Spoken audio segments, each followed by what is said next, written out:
Hello and welcome to another edition of the Paranormal Concept Show, exclusive to the PAUK radio network. I'm your host, Paul Rook, and as always, we are joined in the studio by the stupendous Kerry Greenaway and Richard Clements. Hello, guys. Hello. Hello, how have you been this week? Good. Yeah, really good. Fantastic. I see you do a live, Kerry, today. Yeah, I went out to for a pub lunch to a local pub and did a live from there. It was really windy. I looked awful. It was a bit blowy, wasn't it? Yeah, I looked awful. But never mind. It was good. Yeah, it was really good. Good. Old pub. It's about 300 years old. Excellent. So have you managed to get us into it then? Well, I'm working on it. I'm working on it. You did hint on it during the live. Yeah, I'm working on it. Ooh. All I can say. Excellent. I shall look forward to that. Yeah. And I saw another cryptic post of yours saying, watch this space. So yeah. Can't wait to see what you've been up to in the background. Well, I'll tell you a sneaky spoiler. Oh, well, a sneaky peek. Okay. I'll give you one of my little projects. Is I haven't got a tattoo, and I've always wanted a tattoo, and I've always been a bit chicken, and I've got somebody who's designing me my tattoo. Oh, right. Ooh, where are you going to have it? On your forehead or? Yeah. On your neck? Yeah, I'm going straight. No, it's not going to be just below the back of my neck. Okay. Oh, I can remember you talking about that before. Saying yeah, that and I've always tattoo would be on the back of your neck. Yeah, it's okay. Are you going to have like the full back done? You know, brilliant dragon or something? No. Nothing that big. I'll start small, everybody. Yeah, boring. And Richard, have you been up to much this week? Not a lot, but I'm looking forward to tomorrow because we're all going out, aren't we? We are. Whoop, whoop. Yeah, we're going out on a little road trip tomorrow. Nowhere too far away from us, but it should be enjoyable. I'm looking forward to it. Yeah, I'm looking forward to it. Hopefully the weather's not too hot, but you know what I mean? You know, as long as it's dry, that's all that matters. Yeah, I think it will be dry. I mean, we haven't had any real hot spells this summer to speak of, have we? Well, today weren't too bad, if you ask me. Yeah, it was really lovely today. Yeah, we had a good day. A bit windy, but a good day. Mm-hmm. Yeah. So, Kerry, what's on the agenda tonight? What are we discussing tonight? Well, we have got back in the studio somebody that is incredibly fascinating to listen to. We're delving into the ufology world. Now, as you know, we are not authorities in this particular area, and we all know my skepticism in regards to this. So when we get somebody on, we like to get somebody on that kind of isn't a full-blown kind of believer, but likes to look at it from a very rational perspective. And we've had him on before. He's absolutely adorable. We love him dearly. He's one of our friends. Chris De Marais. Good evening, Chris. How are you? All right. How's everybody doing tonight? Oh, we're okay. Yeah, we're really good. Thank this you. side. Oh, good. I heard about the trip you had, so hopefully it was a nice day out anyway. Well, keep an eye on the socials tomorrow, and you might see us pop up on the live. I'm sure you will. And by the time this show is released, you'll have to go back because we would have done it. Oh, we would have done it by then, yeah. So Richard's not quite grasped the concept of like the time frames. Oh, come on! I think I think everyone realises that we do this.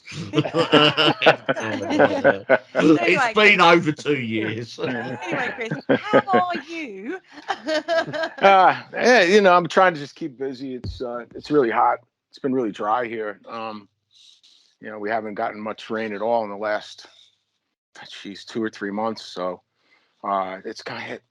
I have a little orchard out in my backyard with some fruit trees and got some reemergence of some Japanese beetles. So I had to take care of that. And the fruit grows, but it's very small. And just trying to, go outside and work outside and take it easy.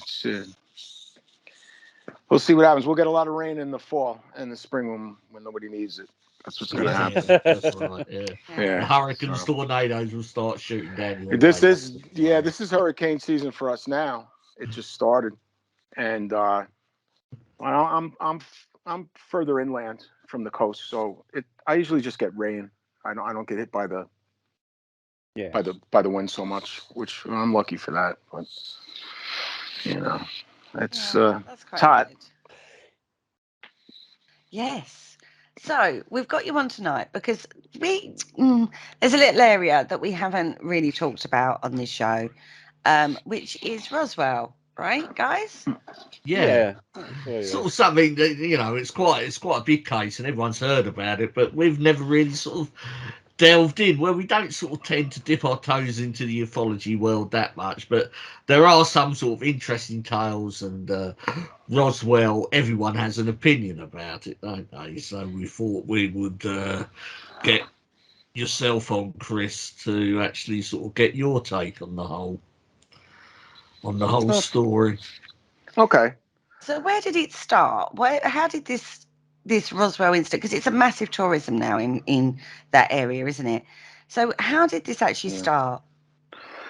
So if you go back to just after World War II had ended, and there was a lot of talk amongst the United States, the UK, some of the other militaries that start to surface the talk about the Foo Fighters and the little circular dots that were following different aircraft around when they were doing bombing raids or whatever tactical maneuvers they were doing. And the United States and Britain thought that it was the Germans' technology, Japanese technology, and the Russians the same. And so after the war, they talked to pilots from all the militaries, and they all thought the same thing. So they started to investigate a little bit on that end of it.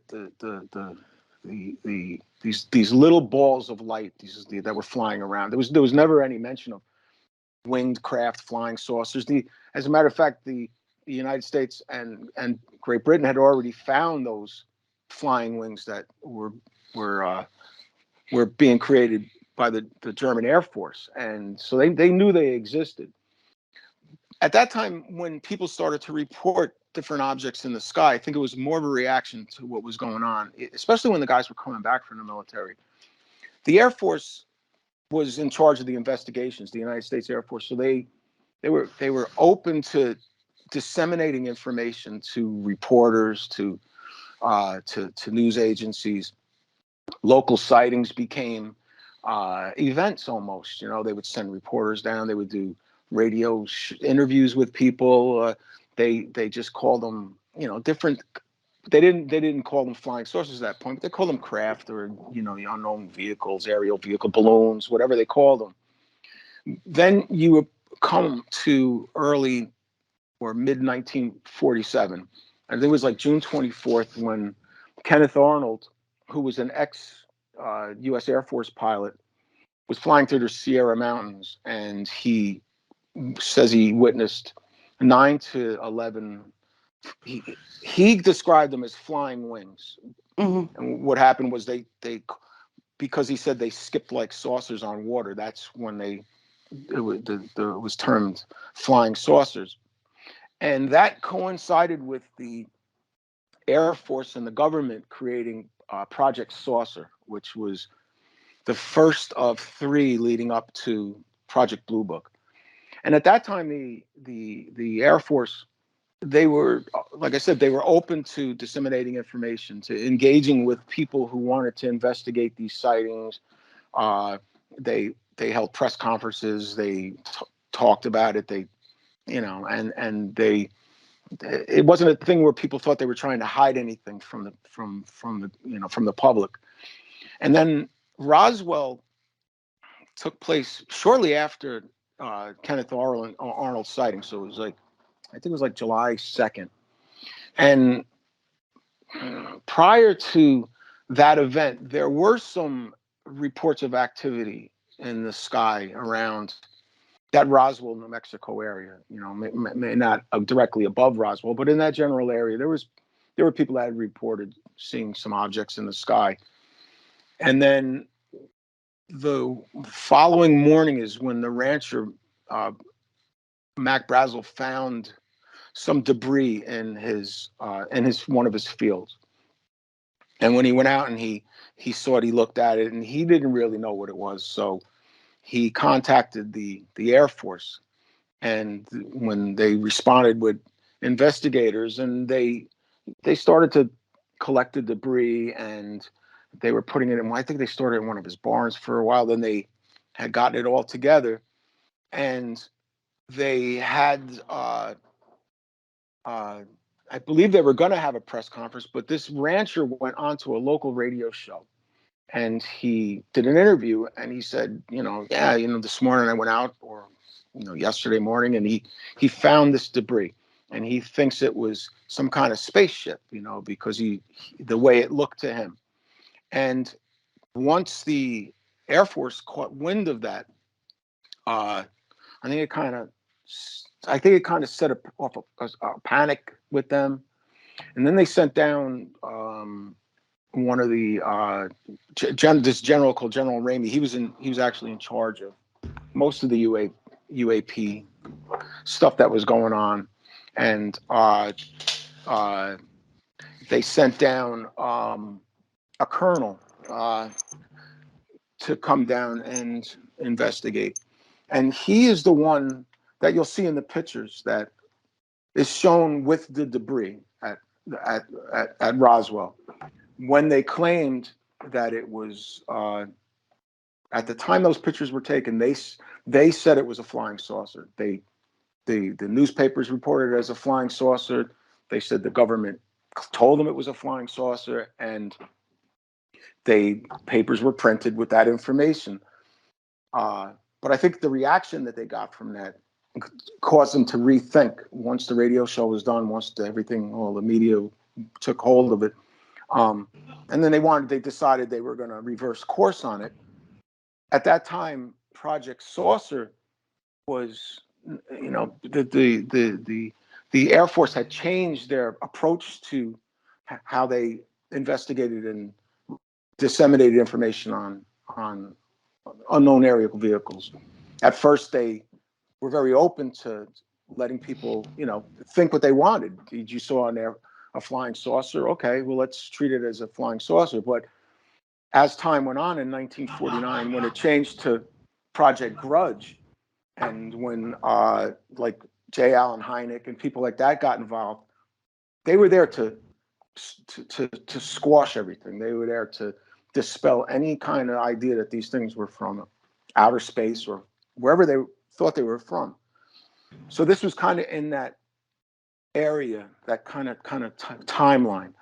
And so when that debris was collected, they told them to reassess and then to re-report that it was actually a weather balloon, a large weather balloon that had somehow, imploded or came down onto this rancher's property and had scattered all over the place.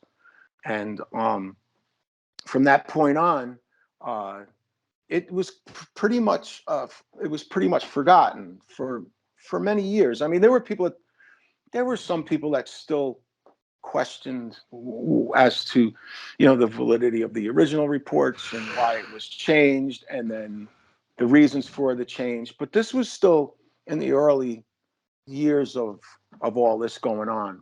And then once, you had the professional debunkers, and this is why I don't trust a lot of these people, especially the people that are touted today, J. Allen Hynek, people that, of that type, where at that time they were ruining Air Force pilots' careers, airline pilot careers, police officers, people that their integrity hung on their word, and then they were basically saying these people are nuts or they just don't know what they're talking about. To many years later, coming out and apologizing for it and saying, this is what we did, and so what, am I supposed to believe you then or believe you now? And that's one of the major issues that's still, for me anyway, and that's the way that I look at it. But with Roswell, at the time, that was, it was pretty much settled that it was the weather balloon theory was going to be accepted, and that's what the Air Force was going to tell everybody, and that's the way it stood for many years, maybe probably 30 years until the mid 1970s. And like I said, there was occasionally somebody would bring it up, maybe in the early 1950s, mid 1950s, but it never really amounted to anything. When it started to reemerge in the 1970s, it was because a few people that were with the Air Force at the time, a few people that said they witnessed the incident, they came forward and said, we need to discuss this because something happened. It was shoved under the rug, and we want to talk to people about it. But nobody, who at that time would you really speak to get some notoriety, to get some attention towards this? And they found, I don't know if you guys know or ever heard of Stanton Friedman, that physicist. Yeah, I've heard of Stanton Friedman. Yeah. So there's a lot of problems. I personally, I don't really. 90% of what he said, I think, it was he was done for his own benefit, and he admittedly said he never in his life had ever had an experience where he saw anything unusual in the sky, anything that he would even deem a UAV. But he got latched on to this whole Roswell, and then the Benny and Barney Hill, Kathleen Marsden whole ordeal, and that's when Roswell resurfaced. So they started to look into the whole incident again, and they found out that some of the material that was, or I guess whatever the material that they were managed to collect, was taken from Roswell, from that area in New Mexico, up to Wright-Patterson Air Force Base, which is in Ohio. It's in Dayton, Ohio. And at that time, Wright-Pat was, it was probably the main Air Force base where most of the activity of all kinds went on at Wright-Pat. And I think it was the 8th Army the 8th Army Air Force was there, but then it became the Air Force base. And so that's when all these stories about Wright-Patterson, Hangar 18, the storage of downed UFO aircraft, parts of aircraft, aliens were secreted there. One died. They collected 4 of them. One died, and they started to interview now people that had come out from obscurity back in 1947, who were now probably in their 60s and 70s, and they started to get statements from these people onto what they saw, what they experienced, and then you had a whole slew of new stories come out.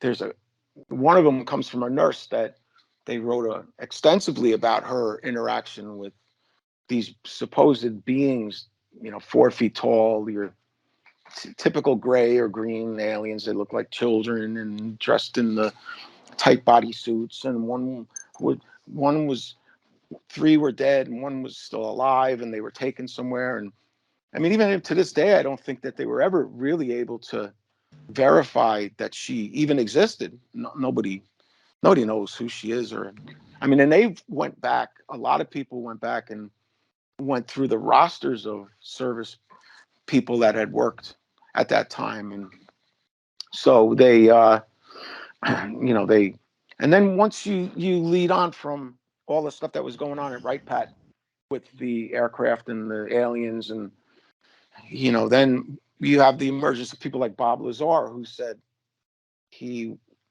was part of a group of scientists that were reverse engineering either craft that had been basically seized or craft that had been downed. And I think they associated, because I don't remember Bob Lazar ever saying that one of the craft that he was working on was from the Roswell crash.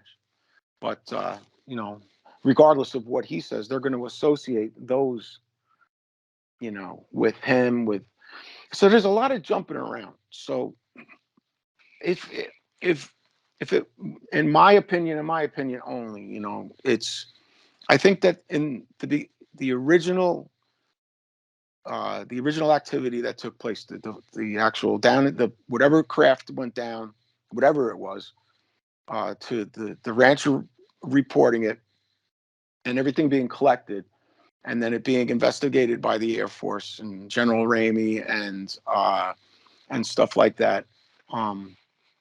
I think when they first disseminated that information, I think that's where your validity, you know, would have lied. And so, in my opinion, I think something happened. I don't know if it was, you know, actual UFO. I don't know. But the military's been hiding stuff for decades, especially with the industrial process of World War II, when they were creating technology, you know, that was so far in advance of what people had ever experienced. Would they, at that point, they knew that they didn't want that information to get out. So whatever it was it a UFO or was it some kind of technology that the government had that went down by accident? And then at first they didn't mind the information going out. But once someone said that this is creating an issue with us, that's when I think they decided to squash it. To their benefit, though, any and all talk of UFOs and ETs and stuff like that benefits them because they don't have to come out and defend themselves against that. They can just allow people to think it's a UFO. So if it's actually some advanced aircraft that, you know, crashed unexpectedly and they didn't want anybody to find out, well, then it works to their benefit to allow people to assume it's UFOs. Do you know what I mean? Yeah, it seems sort of. I looked at UFOs sort of years ago, but I heard nothing about Roswell, and there was nothing about Roswell till suddenly the late 70s, early 1980s, when it sort of really exploded onto the scene. And there's one name you did actually say a little while ago is it all seems to be connected to Stanton Freeman trying to publicize this. Do you think he was trying to sort of make the Roswell case his own and to sort of try and broaden his publicity and stuff? I think that starting then in the 70s and definitely now, I think that's what the majority of people are.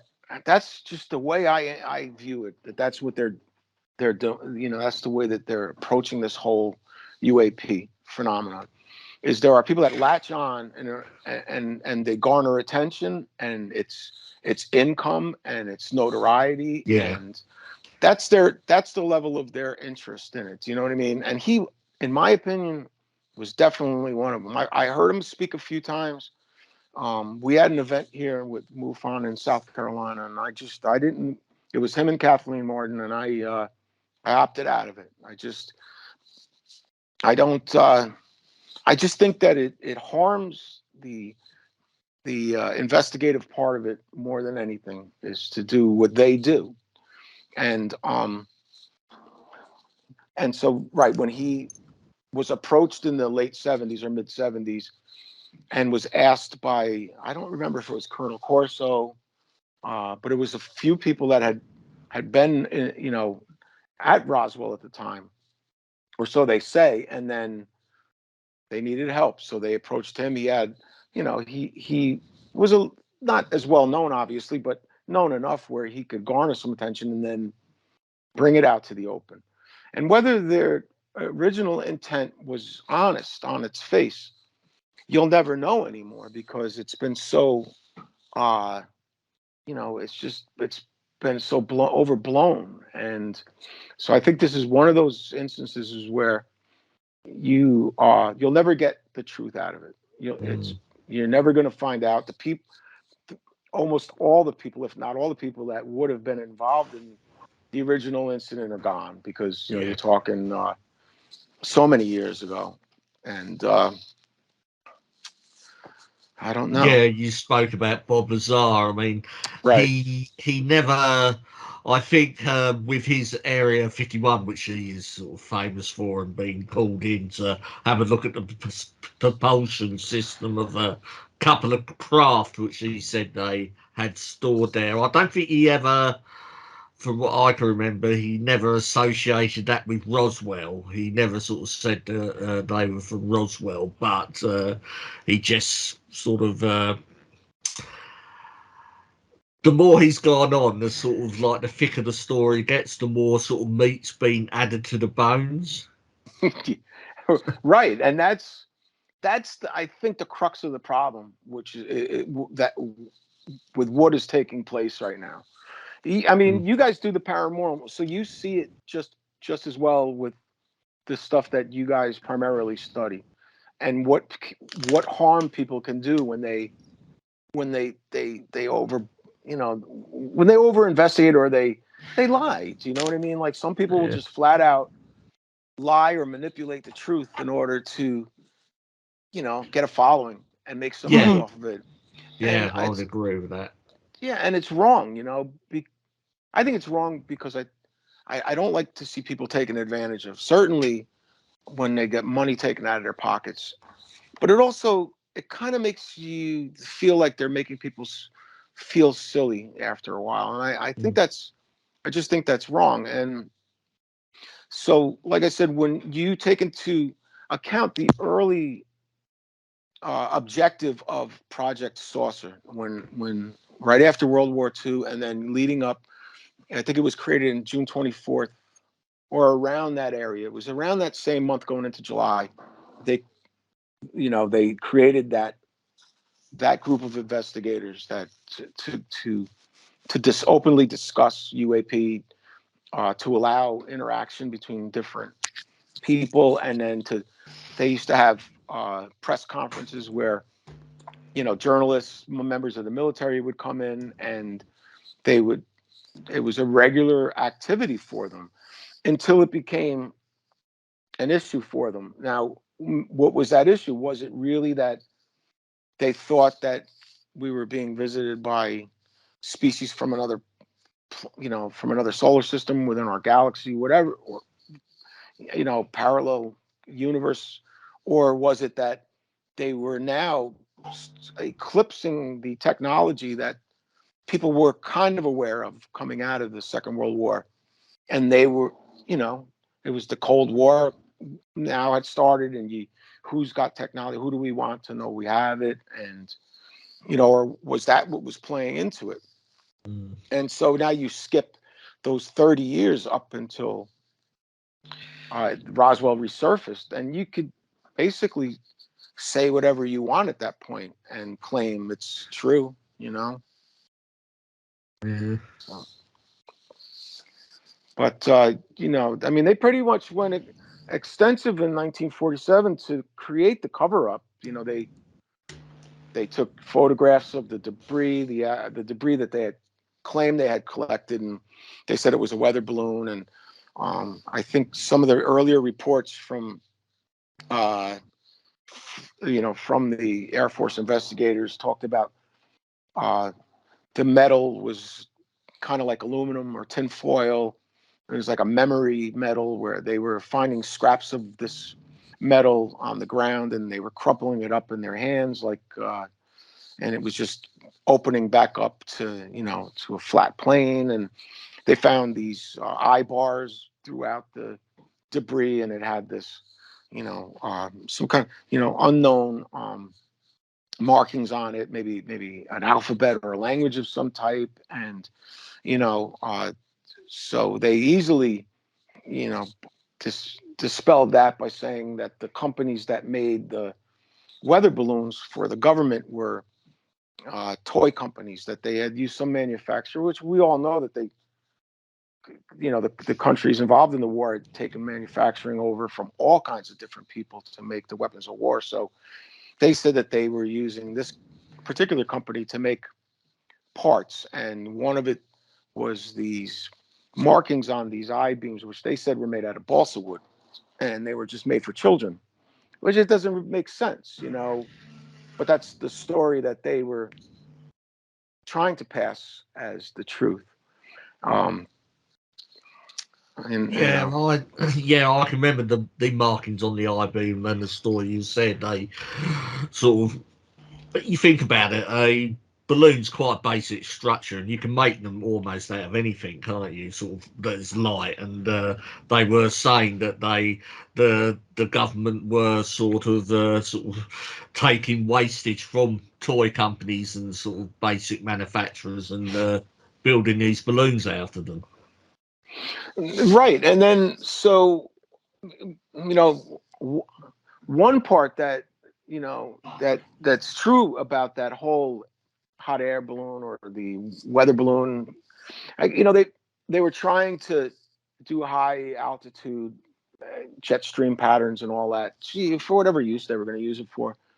But the I guess the fact remains is that those balloons, those types of balloons, weren't manufactured and stuff until a few years after that. Mm-hmm. They tried to say that the bodies that were found at the wreckage were like crash test dummy type dolls, and those too weren't in use until a few years after this Roswell incident took place. And I don't think really that's disputed too much. And so if you take collectively the original incident, I think that there is some kind of truth to it, whether or not but the fact is that it's just gotten so it's just gotten out of control with theories and stories, and it's that But with the weather balloon hypothesis, that's not without precedent, because it's well known that the Japanese were building these during World War II and sending them across the Pacific in the jet stream with like incendiary devices attached to them. Yeah, right. As a matter of fact, I think at least two of them that they sent across the Pacific landed in or around San Francisco and actually detonated. So they, but I don't do a month of Sundays for a dozen years. Maybe you do something with that. But yeah, no, they were trying to, I think that in that area, the uses of the so-called weather balloons, is because they were detonating so many nuclear bombs in that area, throughout that area of the Southwest, that they were trying to keep track of nuclear fallout and its effect on the environment. They just didn't want to alarm people, Mm-hmm. But yeah, so the fact that it was such a very short period of time that this was discussed openly, when they went to the radio show and they went to the media and it was published in newspapers and magazines, then they reversed course on it for whatever reason. Was it reactionary? I don't know. I think that they were trying to keep something under wraps, whether it was an actual UFO or whether it was, Air Force technology. But they did a pretty good job of it, because really nobody spoke about it until it reemerged in the 70s with Stan Freeman, and then you had General Corso Colonel Corso that came out much later after that, and he wrote several books on Roswell with so many details, even so many minute details, and it makes you wonder where they get this information from. So, you know what I mean? So why wasn't this spoken about in the few decades leading up to this time? And then all of a sudden now you're bombarding everybody with this, these new these new stories, these new first-hand accounts, some second and third-hand accounts, attempting to find the people that were there and witnessed things who were no longer there. They couldn't verify that these people actually even existed. talking about the different places where this debris had been taken, and who saw trucks taking debris up to Ohio, and who saw them cover, the covered semis in the back would look like some big object underneath. It just all started to come out at that point. And so that's, who knows. Yeah. So I read somewhere that, right, because this is all surrounding the Area 51 thing and all that sort of thing, isn't it? Yeah, so they call it Area 51 because that's the designation number for the zone that it's in. Grid reference, isn't it, or something like that? A map So grid McCallum is where they used to in those unmarked planes, those white unmarked 737s used to take the government employees from there, and they used to fly them into, which would be Area 51. I mean, that part of Nevada, and there's all those test grounds. The government owns thousands of square miles of that land in those larger states, and so they can pretty much do anything in secret they want. I mean, they create or manufacture a prototype jet. They can do it there. They come up with a new helicopter.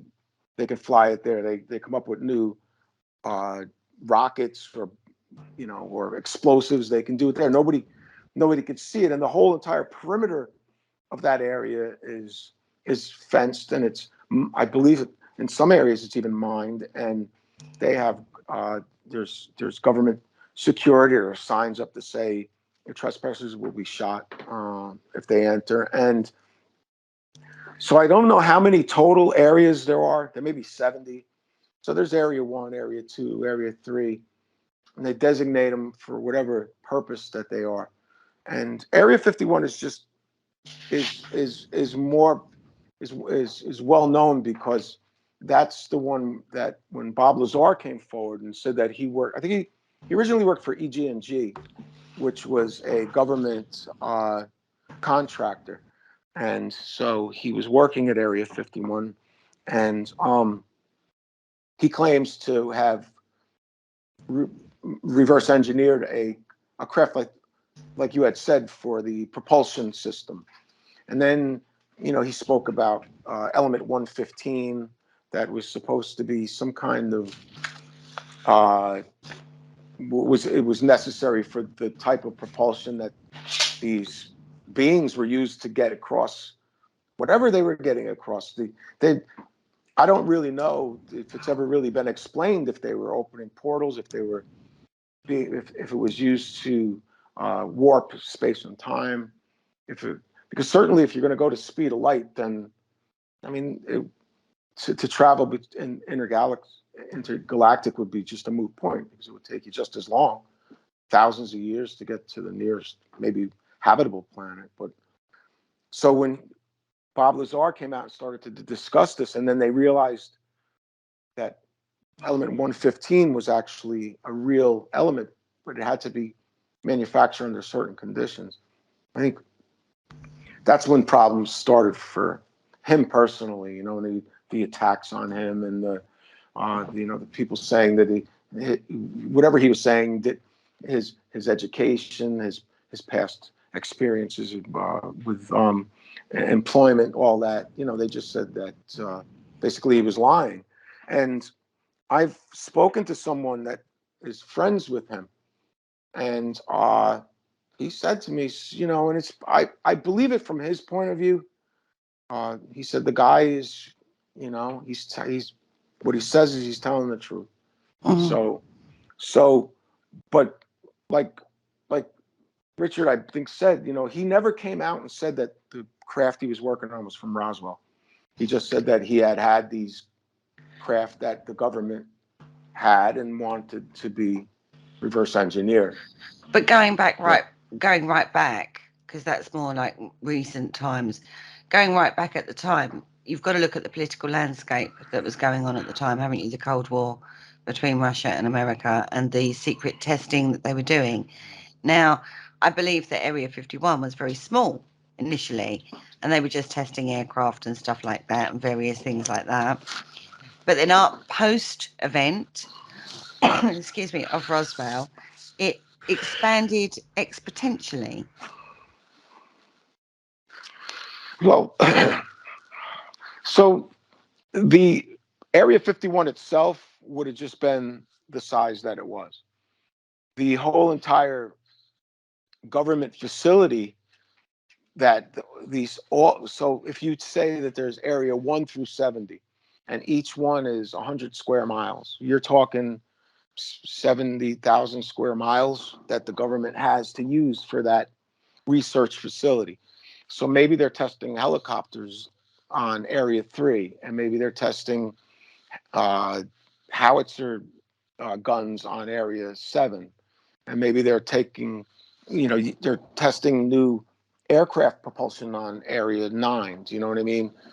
Mm-hmm. Area 51 was where he claims this facility was. I think even the majority of these facilities are underground, so you really can't see them anyway. So, you might see an outbuilding, and then whatever primary research is taking place is underground. But it's not like they are hiding this from anybody. So if you go out to Las Vegas and you fly into Las Vegas, you'll see those planes at the airport. They're just plain white 737s, and they take off in the morning and they bring the employees into those areas wherever they're going. And then after they're done at the end of the day, say 5 o'clock, they fly them back into the airport and they drive home.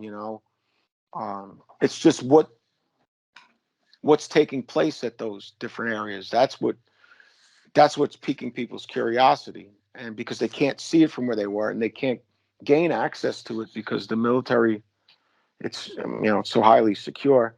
If you send the drone over, they'll shoot it down, and so rightfully so. The government needs to, they need to test whatever systems that they're creating. They need to have a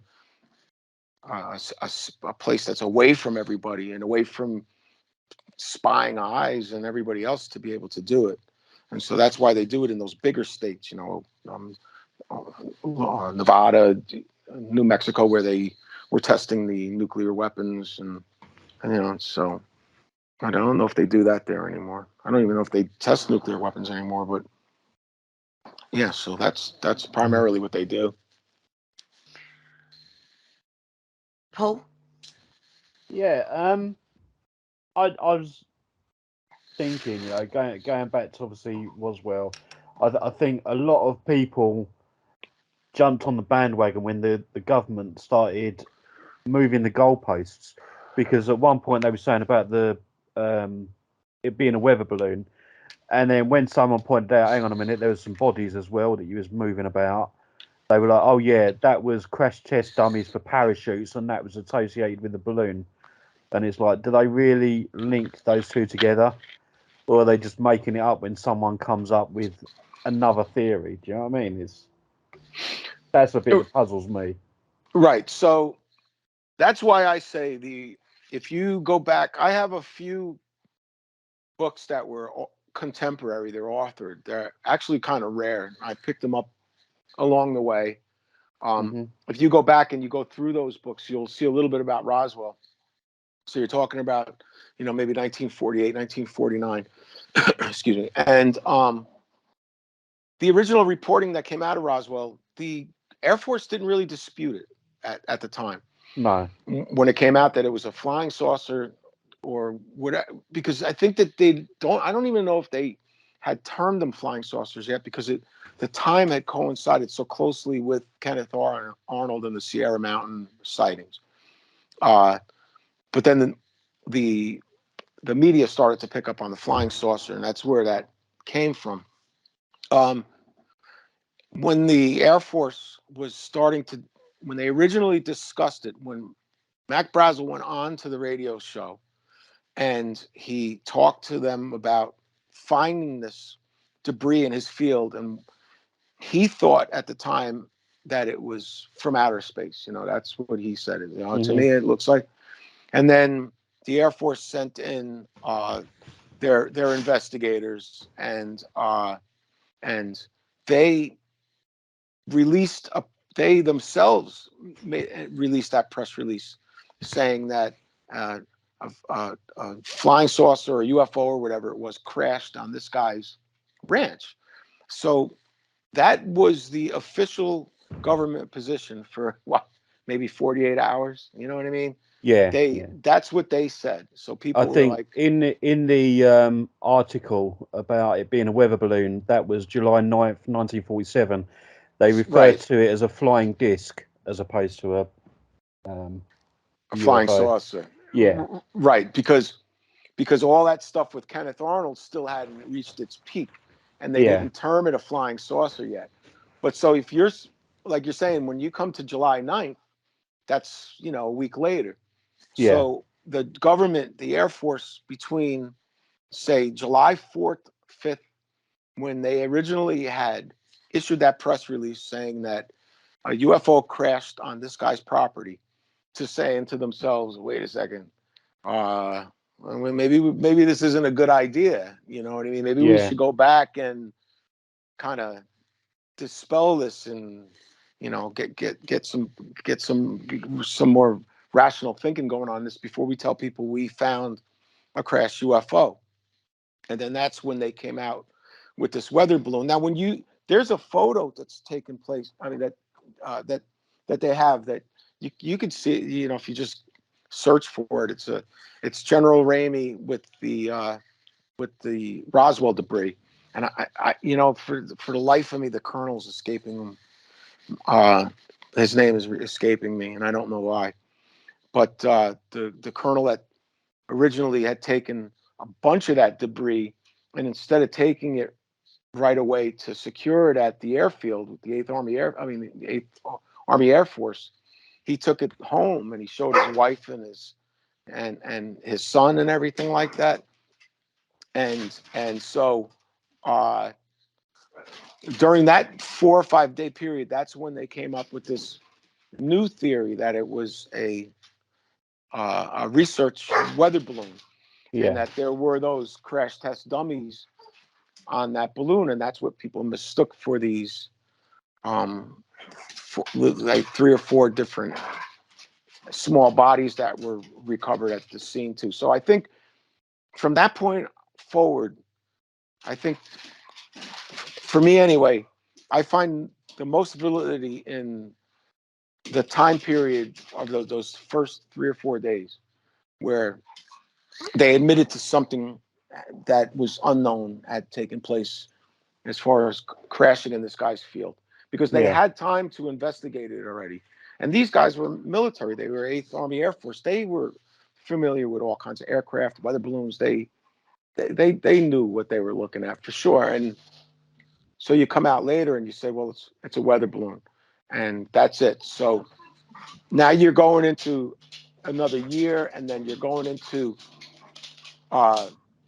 Project Grudge, where they're going to start to say that all these sightings and all these, contacts with different supposed off-world things are just a figment of the imagination. It's Venus. It's Saturn. It's sleep paralysis. That's what they started to do until there was no tolerance in Project Blue Book. So so you weren't going to get any information out of them. And then Project Blue Book supposedly ended in 1969. I don't think it ever really ended, but it certainly went on for a few more years after that, which brings you into the 70s, and then the reemergence of these supposed witnesses who wanted to come out with their story and have it reinvestigated. Do you know what I mean? So that's the timeline on that. I think that the fallback to the original investigation by the Air Force. I think that's where the truth lies. And I think you could base your opinion on that. The way I look at it, it's either one or two things. It's either it was a UFO, or it was a piece of new technology that had crashed, and then the Air Force was scrambling at that point. Would they let it stand as a UFO, and then so no attention would be put on them at all, or would the UFO story be so out there that it would garner more attention and unwanted attention? So now they needed to create a weather balloon story to hide it, and all it just did was create more problems. Yeah. So, in your own personal view, do you believe it was a UFO associated with aliens, or do you think it's more likely to be the weather balloon? I don't think it was the weather balloon at all. So Okay. I think that was just that's what just their cover story. That's what they changed it to. I stand on it. It was either truly a UFO, like they had said originally, or it was some type of, because the between Project Paperclip and everything else, where the United States had, I mean, how many Nazi scientists did the United States, did Great Britain, did Russia take from Germany? It's either you head or you come and you work for us. Well, we'll go work for you. You know what I mean? And that's what they did. I mean, by the end of the war and everything, when Hitler was reported to be killed, I think wasn't there about 2,000 scientists, German scientists, missing? Oh yeah, there was. So they could have been quite easily drafted in. Right. How many scientists escaped prosecution and death? I mean, Werner von Braun, for all intents and purposes, should have been hung. Do you know what I mean? And he was the NASA hero of the Apollo moon landings. But the Nazi scientists, and I say that loosely because not all people were not. 25%, I think, of the country were actually Nazis. I mean, these guys were just like anybody else. You either work or you're never going to see your children again, and but their science and their medication and their medicine was so far in advance of the majority of nations throughout the world. They were allowed to do that, though. So they were encouraged to try to create new medicine, new technologies, especially in light of the fact that a small country trying to take on half the world needed to create weapons that would be massively destructive, and so their technology, their problem was they just had no way of manufacturing it. They had no manufacturing base. They had no crude oil. They had no fuel. So their whole objective at that point was to take over the nations surrounding them, like the Pulaski oil fields and all these other, where they could mine ore and they could get all kinds of stuff. And so they were so far advanced technologically, where when the countries after the war got these scientists home to wherever they went to, here, Great Britain, Russia, they just gave them, free reign. Hey, tell us whatever you were doing, let's just keep doing it. So we don't really know how far they had gotten with certain things. I mean, they certainly had jet aircraft at the time, but they just couldn't if these jet aircraft had been in production, say in 1939 or 40, I mean, the whole outcome of the war could have been different. But they were able to bring that technology to our countries, and so using that, then coupled with our own scientists and our own access to materials and labor and stuff like that and money, how much of a jump would they have gotten at that point? You know what I mean? So what would have taken maybe 2 years to create, could it have taken 6 months? So now you have these aircraft, or you have these rockets, or these which would become intercontinental ballistic missiles. You had the rocketry program going on for the government. They needed a place to test these.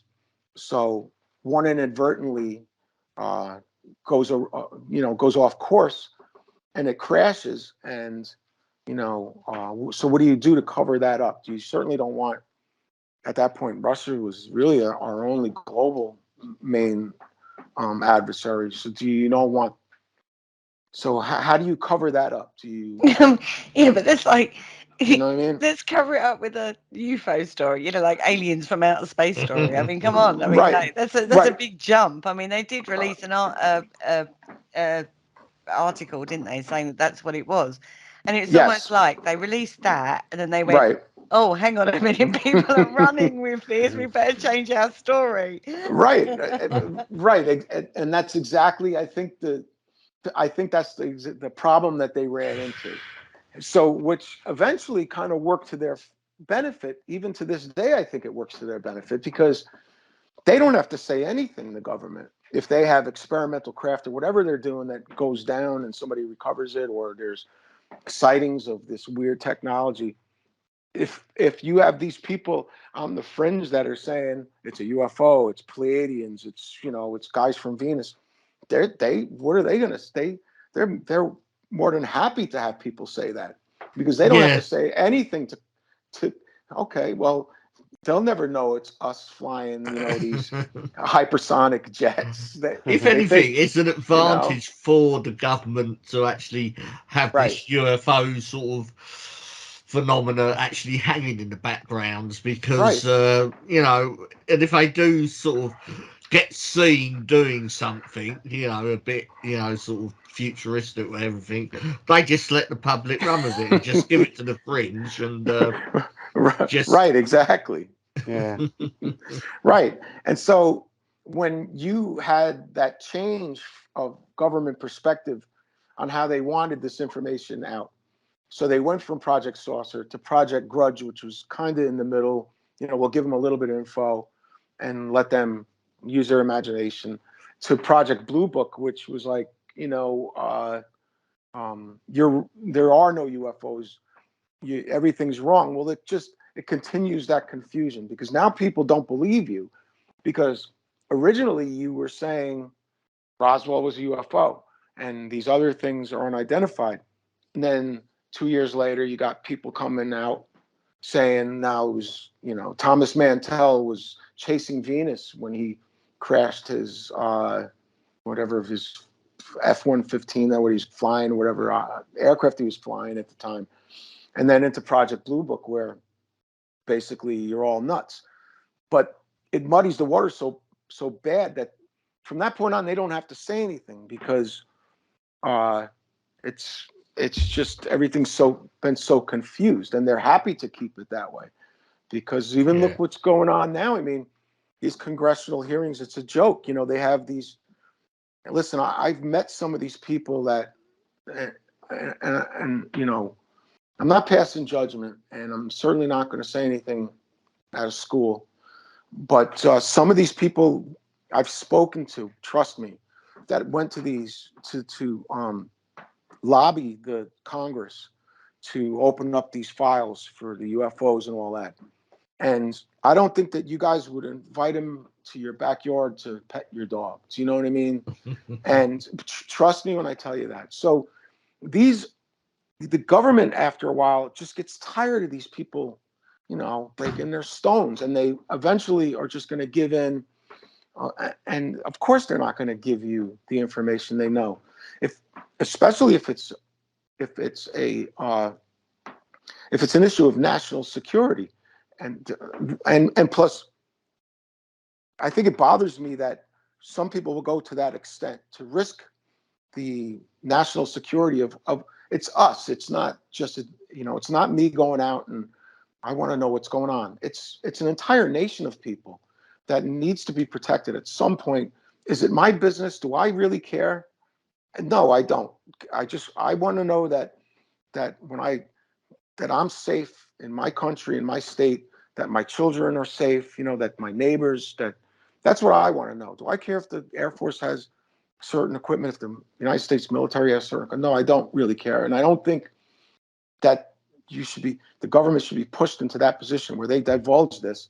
And so now every belligerent on the planet knows what we have, because they're certainly not going to let us know what they have, you know. And so I think, really, I know I probably have gone way too far full circle, but I think all this, what we see today, you know, in 2022, started from Roswell. I think up to that point, things were explainable, even coming out of World War II, like I said, with the Foo Fighters, which I'm sure you guys have seen. You know, you get onto some of these websites, or you get on, like, especially, you know, Facebook, which is just horrible with, you know, just disinformation.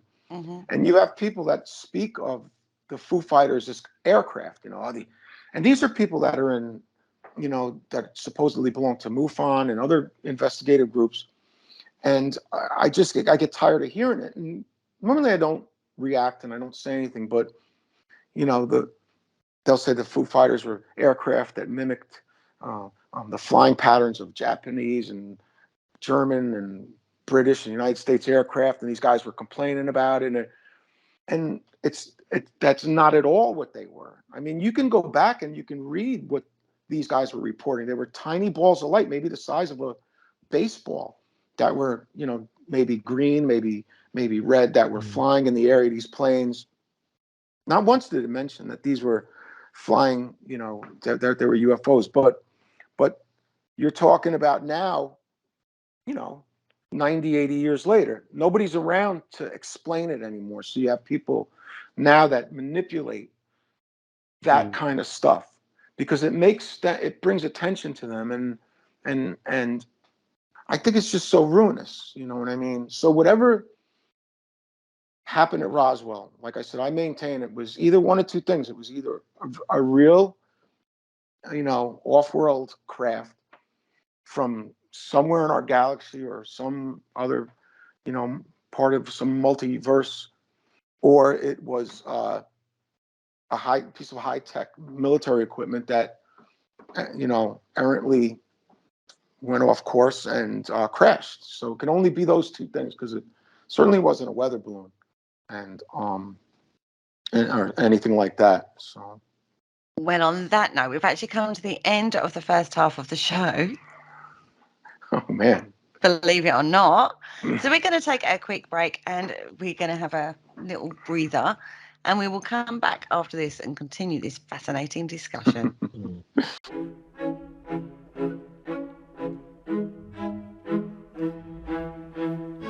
Hello, Harry Price here.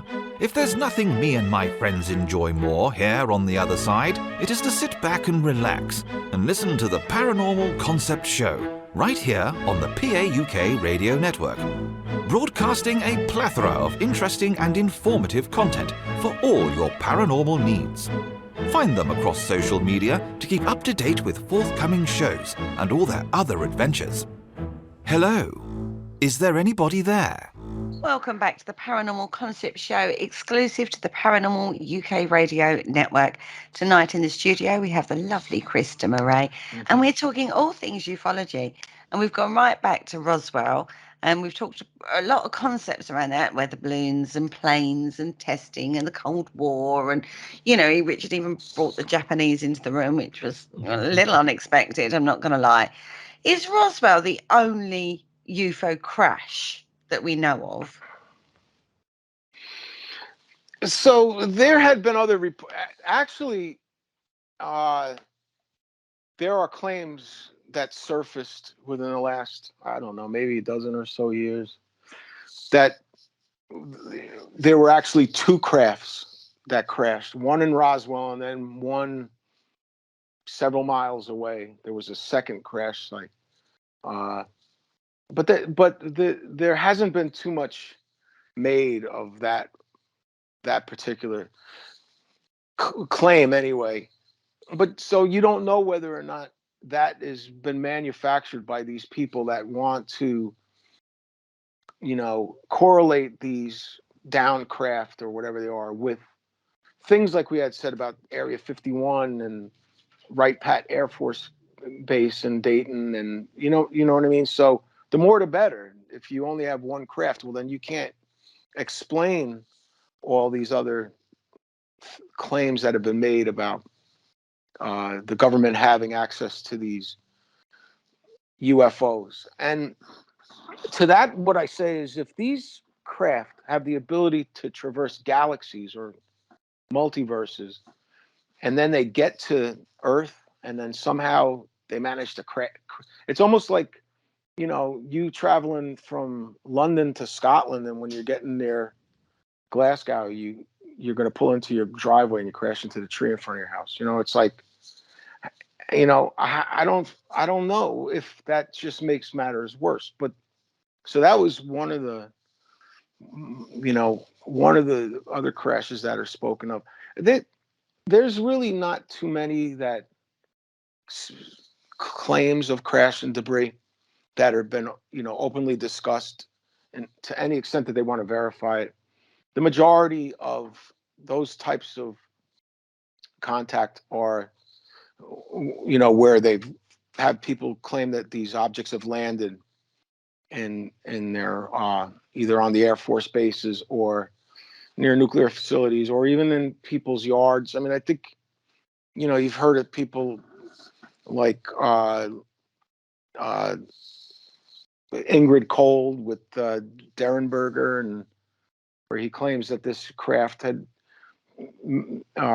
manifested itself in front of him on a, you know, deserted roadway, and he continued to have contact with these beings from whatever planet he called them, whatever the moon is in Jupiter. So, but I think a lot of these claims were made prior to us knowing much about our own solar system, let alone the galaxy. So those original claims of Venusians and Martians, and, you know, these people steadfastly, you know, attested to, I've met people from these planets, from these moons, and now we know that, you know, there's nothing could exist on Venus. There's no life as we know it on Mars, you know. So the only one that I really know, or the only one that I really know about, is Roswell. And then the one that now they claim, I don't really know the name of the area where it went down, but I mean, it's you could easily look it up and find that information out. But those were really the only two that I know of that were, you know, that they speak about crash aircraft.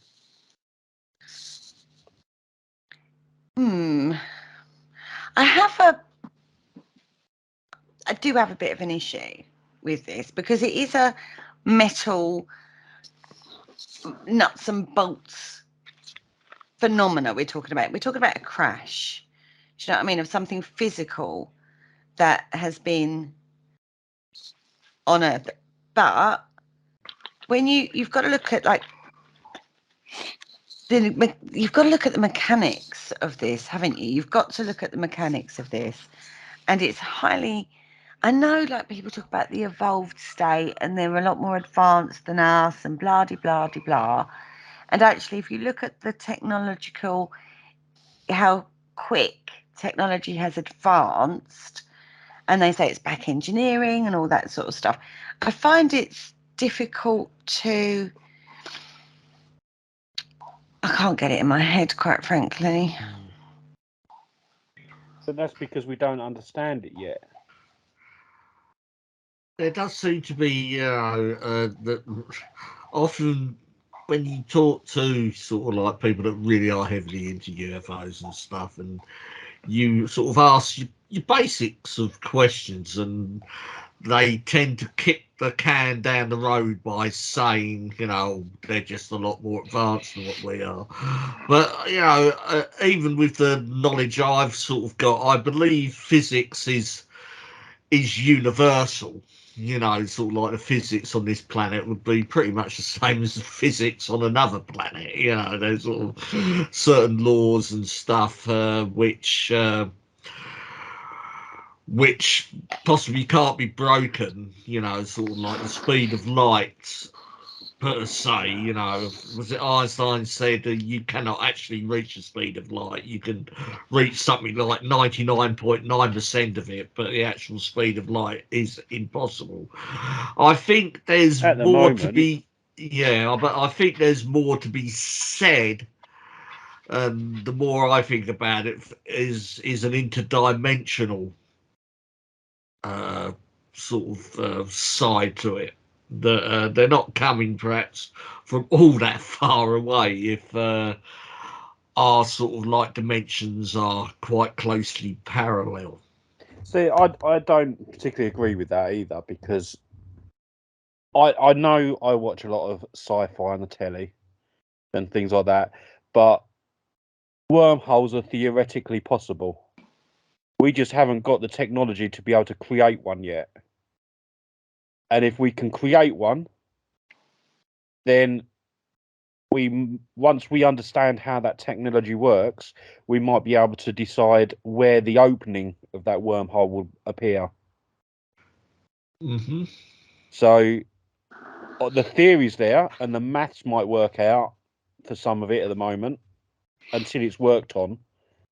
But who's to say that these people, these aliens or whatever they are more technology advanced than us, and they've already worked it out. So they're going to be able to travel those huge distances in a space of a short period of time. And there you go. That's how they get here. We just don't understand the science behind it yet. Right. And also, we are the elements that are unique to our solar system. I mean, yeah, every star contains certain types of gases and elements. I think our star is one of the is one of the types that contain a lot of metals. I think 2% of our sun is metal, and all that. What our solid worlds are made up of, these metals and alloys and elements, but they're elementally unique to our solar system because they were created by the birth of our sun. Mm-hmm. So there's no reason to think that in a solar system on the opposite side of the galaxy, that during their formation of, say, their solar system, binary solar system, whatever star system that they're in, that there aren't different elements. So when you look at what Bob Lazar says about element 115, we in on Earth, scientists have created that under they've had to use tremendous pressure and energy to manipulate the formation of that element, and it's very short lived. Mm-hmm. But maybe somewhere else that element is in abundance, and they've found a use for it. You know, if you look at like Michio Kaku and theoretical physicists that talk about wormholes and talk about warping time and space, and they say that it's that physics allows for it. It's just the energy input that would be required. So say it might require the energy output of our sun for a year, or maybe for its lifetime, in order to create one. So I think that's what your limitations are. But if you're an advanced enough to be able to do that, then I guess it's possible. Or if there are multiverses and you can change the frequency of the elements or the universe at that elemental at the element, and then you could create a hole to get out and into another universe, and then somehow get back in. But the thing is you'd have to know Earth was here and had some type of life on it that would make it interesting.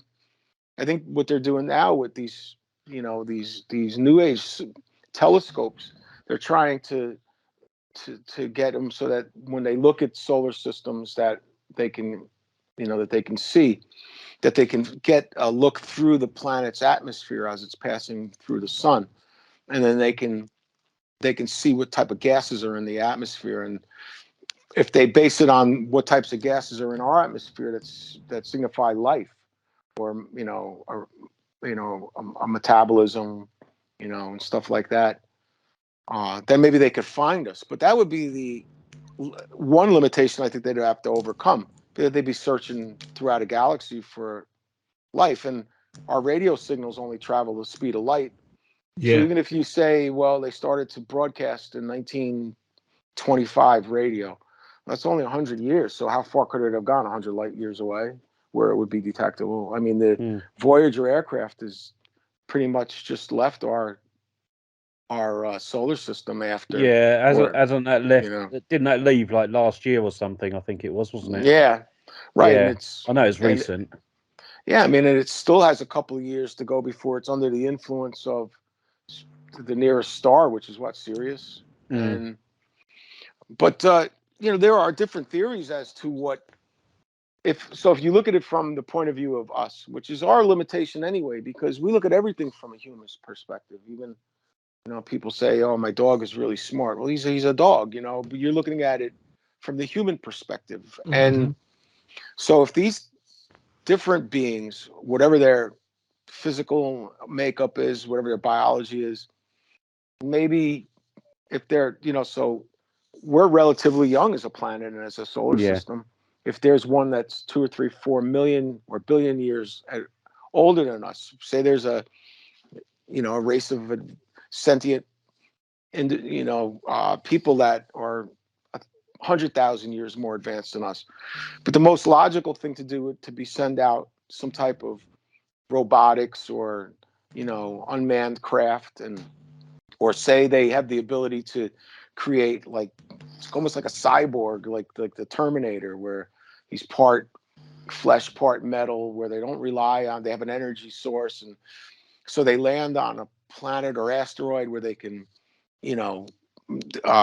duplicate themselves. They go on and they duplicate themselves. So now you're saying over the course of, millennia, how many times could these things, if it's AI and it's, they could reproduce themselves, how far can they get? Or even if they are AI and they could pick up different traits of different life forms that they meet across the galaxy, what can they, if they pick the best to enhance themselves? We might not even recognize it as a life form, and if it's coming here, because we're basing it on what we see as life, whereas it could be totally different.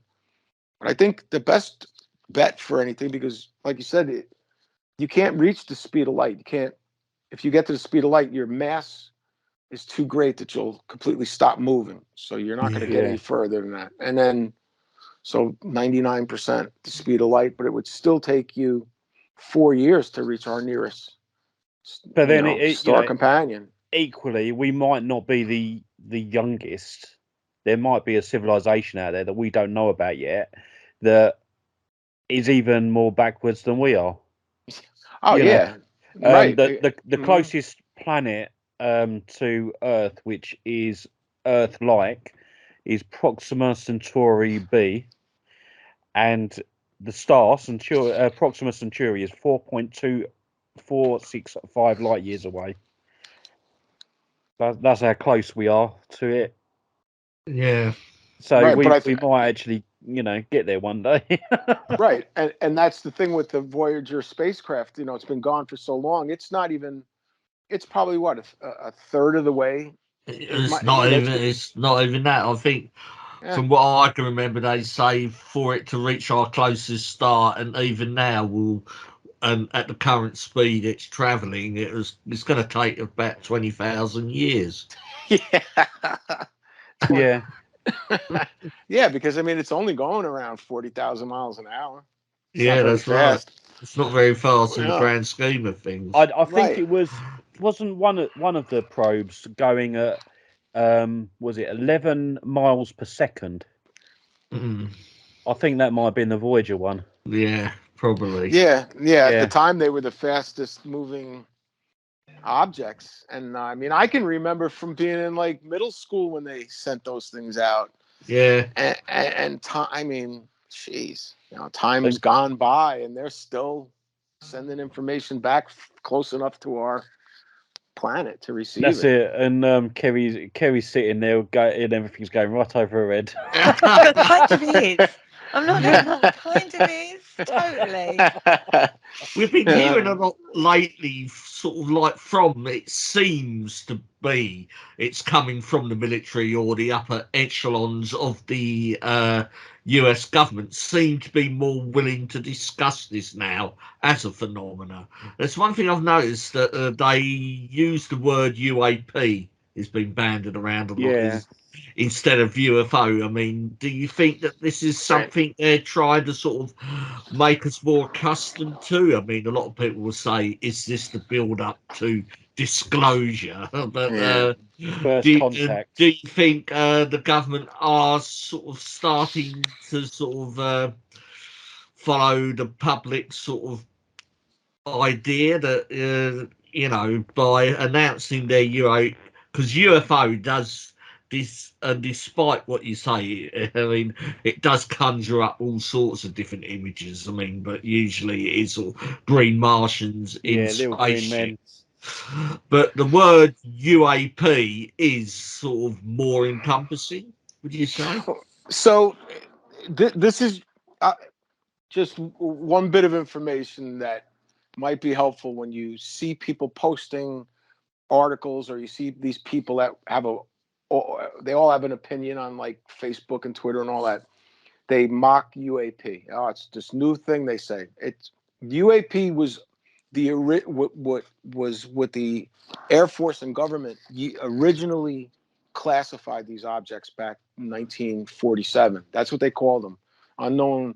It was unknown aerial phenomenon, UAP. Yeah. If you go back to contemporary books, that's what they called it. Well, they stopped using it, you know, and when things quieted down through the 60s and all that, they stopped using UAP, and they would call everything a UFO or no, you know, space flying saucers and everything. So now that the government started to use UAP again, people think that it's this an acronym that they're just, you know, the government, their new you know, abbreviations, and it's really not true. So people that historically know and have read throughout the years and have read contemporary books and magazines, and you know, they know that is not, it's not the case, that's really what they call it. So they're just using what they've always called it as UAP. So that's kind of how you know who you're dealing with when you're speaking to somebody, when they, you know, like as far as people that claim to be, you know, these investigators and all that, these, you know, so the government comes out. I think what's happening is they're getting a hit from all sides right now, because the military personnel on, you know, the Navy, especially the naval personnel that are on the boats that are doing the radar and the video and everything like that are capturing these images. At one point, they were saying that they were being told not to. Now, they said that same thing about police officers and about airline pilots. And let me tell you, I don't know. I was a cop for 20 years, and I know a lot of cops still. And where I was, we had the triangle phenomenon up the Hudson River Valley. Every cop that saw one reported it. You know what I mean? Nobody came out and said, "Hey, did you see that UFO?" Or "I was working the other night and I saw this strange object." They didn't report you to your chief or your captain and say, "No, this guy needs to go in and get his noggin checked." You know what I mean? There's something wrong with him. They just, okay, you know. So I think it's a way of falsifying and scaring people. Boy, if this cop can't say anything, if this, you know, Navy midshipman can't say anything, if this, you know, Air Force captain can't say anything, then who can? They've been reporting them for years. Those were the original reports came from, especially leading up into the 50s, were from, you know, I mean, how many thousands of combat pilots came out of World War II for, you know, for both of our countries. These guys went right into flying commercial airlines, or, you know, they flew for, you know, for companies, and they reported these things. They reported them all the time. I saw this, I came in contact with this. It wasn't until the Alan Hynek type guys who when I think that the government started getting nervous that ultimately what was going to happen was somebody reporting a craft was going to report a technology that they did not want to get out Do you know what I mean? So it's being so secret that ultimately somebody was going to report a new, hypersonic jet aircraft or a new intercontinental ballistic missile or something to that effect. So that's when they fell back on, okay, here, this is, what your job is going to be. It's going to be to tell these people to prove these people are crazy to whatever means you have to do, and then just dispel it with some kind of logical explanation. And that's what they did for years. And once they did that, the whole discipline of studying this kind of stuff kind of got ruined. And so everybody became suspicious of everybody else, who's telling the truth, who's lying, who's trying to hide something. If they're hiding the downed craft, then they have to be hiding the 16 alien bodies that are up in Dayton, Ohio, that Mrs. Jones talked about seeing in her backyard. That's how it kind of all got started. And now you're leading it down the road where, does the government have something it needs to hide? There's no doubt about it, especially in this day and age. You got Ukraine going on with Russia threatening tactical nuclear weapons, and you have China stealing every piece of intellectual property they possibly can to catch up to everybody else. And so if you're a government and you have a way of protecting yourself through the means of, your military capabilities, you certainly don't want that out at all. So the best fallback is Stanton Friedman coming out and saying, there are captured UFOs being flown by U.S. Air Force personnel around Area 51, or they've been seen around Chicago O'Hare Airport for some reason, and I think that's what's been employed for so long. So in an effort to get answers from the government through FBI reports and CIA reports and Air Force and military reports, they've gone to such an extent with these Freedom of Information Act requests, and they disseminate, but there's a lot of it that's blacked out, and there's a lot of it that's redacted, and that only adds to these people's suspicion that they're hiding something. Maybe they are, but maybe it's because they don't want us to know, because they don't want anybody to know what they have. And so the lobbyists that have been going down to Washington to lobby these, these senators and congressmen, a lot of them, they have better things to do, in my opinion, than to worry about this. Let the people that need to worry about it, they need to worry about other things, like how to serve their constituents so that, everything else is working properly in the country. And then these lobbyists finally got a door open to the Congress. It's not the first congressional hearing they've ever had on the topic. It certainly didn't amount to anything, and I think anybody that thought that it would was just kidding themselves. So the government comes in and they appease everybody for a little while. Okay, this is what we have, this is what we know, and we'll get back to you later type thing. Yeah. Later might be 3 years, 5 years, 10 years, until another group of lobbyists gets involved and they, try to break down the doors for information. That's, I think, ultimately what it is. There are people like John Greenwald that have, he's been asking these questions for many years, since he was, he's probably in his 40s. So maybe since he's been like a teenager, and thousands of FOIA requests. He's got hundreds and thousands of documents, millions of papers, and really doesn't amount to too much. But even he acknowledges that at some point it's obvious that it's an issue of national security. Where will the government exceed that boundary of releasing information at the cost of exposing our technology and what we use to protect our nation so it doesn't get out? You know what I mean? I'm not saying that doesn't mean that there are things that aren't coming here from somewhere else. There's just no proof of that either. So we have more proof that the government can invent different things that we can't explain because we don't know what they are. It's easier to believe that than to believe that, there are these sentient beings from, 100 thousand light years that are finding us and coming here to visit us to see what we are. I don't know. Do you know what I mean? I remain very open-minded about it all. I think from my perspective is if there are things visiting us, and there very well may be, that they're not coming through that kind of, that in that manner. If they're gonna come, they're gonna come through another. So if you believe in the multiverse theory, that's what they're doing. That's my opinion anyway, because that would be the easiest way for them to get here, especially given that most star systems, 80% of all stars in the universe are red dwarfs.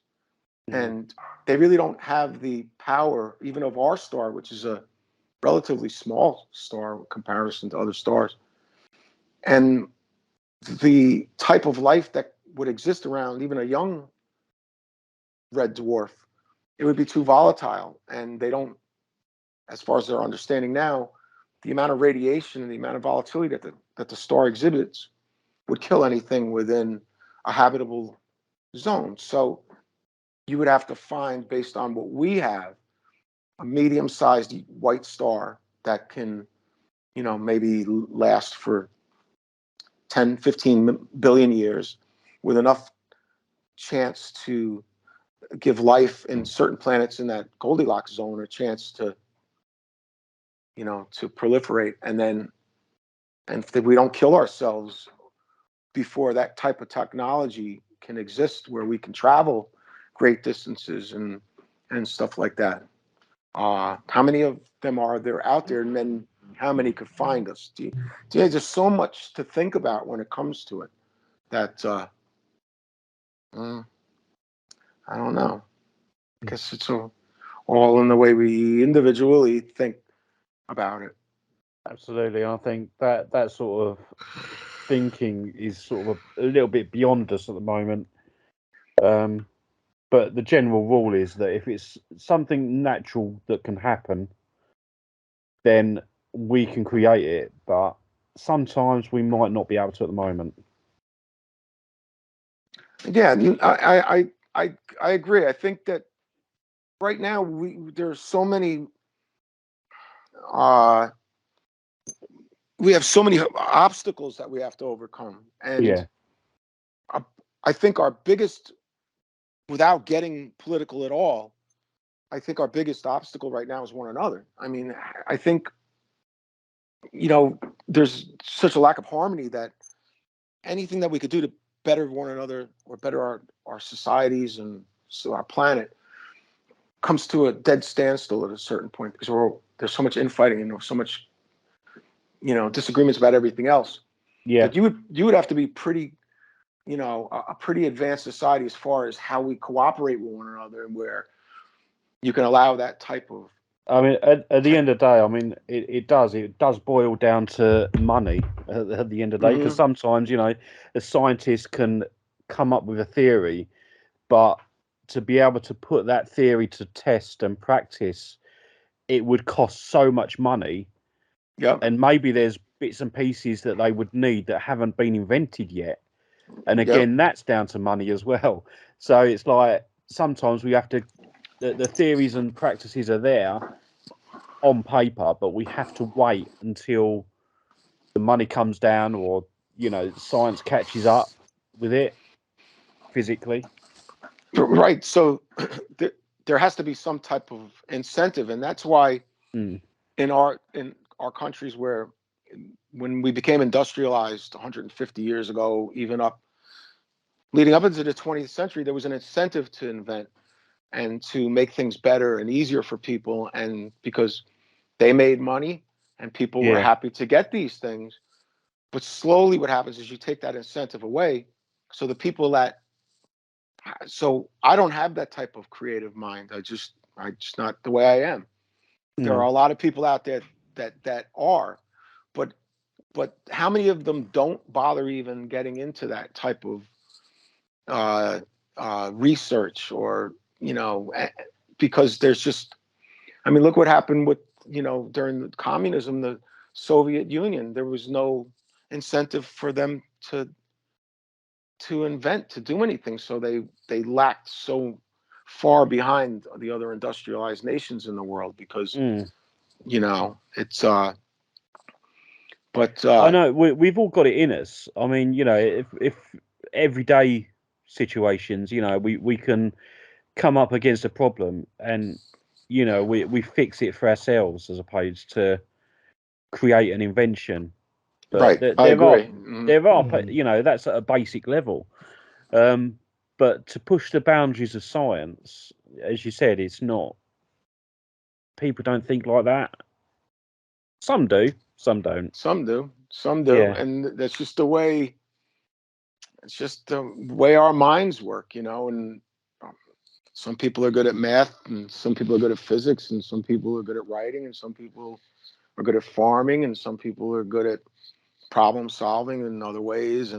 But if you can't get these people collectively that can, study that kind of stuff and give them, an incentive, a reason to do it, then you see the leaps and bounds of when you can go back and just do a simple time graph of when there were jumps in technology.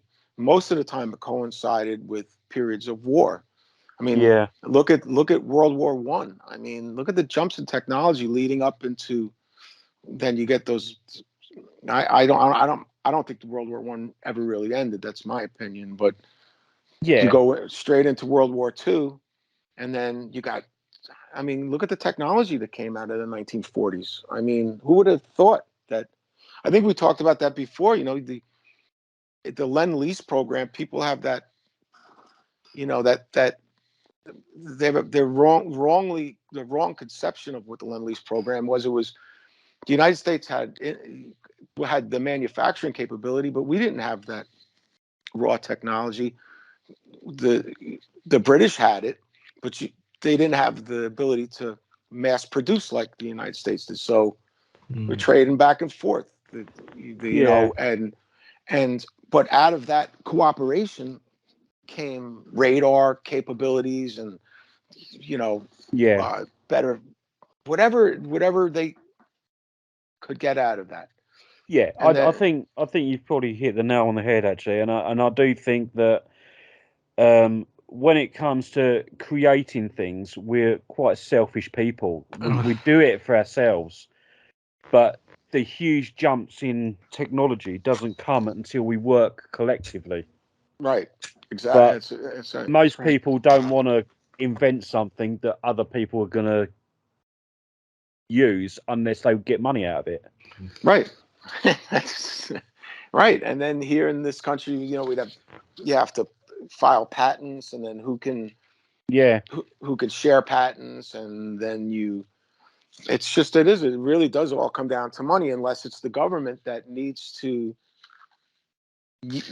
mass produce these things. But then what do they do with them? They either sell them to other nations, or in this situation, how many billions of dollars are we given to the Ukraine to fight that war? I mean, it's got to go somewhere, and none of it's to the betterment of just general society. There's no really any forms of perpetual energy that we can fall back on, and the other things are just not. Solar and wind and things like that just aren't good enough yet. But until somebody has the incentive to invent it, so I don't know. Yeah, I think if someone done that to harness energy, we would snap that up, and it's it will destroy the fuel organizations already. And we wouldn't need oil because we'd have energy from somewhere else, and I don't think the governments would allow that. So I think that's the majority of these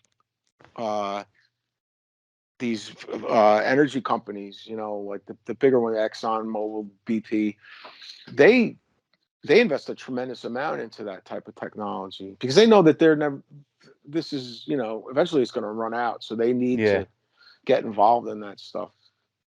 But if you go back to what we were talking about before, if you were on a civil planet where the civilizations were, collectively working towards a mission to say, let's invent some type of craft, or somewhere along the line they were able to do it, and where we can, bend space and time, or be able to traverse the galaxy, and let's go out and find things. The only way to do it would be through cooperation. And I mean, totally. The galaxy's old, so there's no question that there's life throughout the galaxy.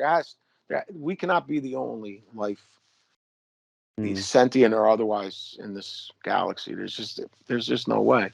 But as soon as they invent a Stargate, let's use it. Yeah, I have to see in the next Guardians of the Galaxy what they use as their mode of transport. Yeah. Well, I heard a speaker talk a few years ago, and he was like I don't remember his name. I have his book somewhere in my room. He was he was a Hollywood director, one of the assistant directors, and he worked on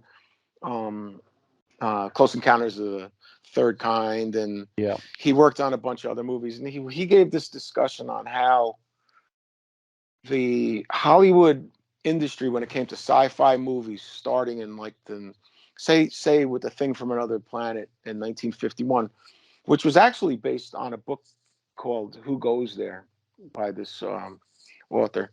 I think his name was Crawford.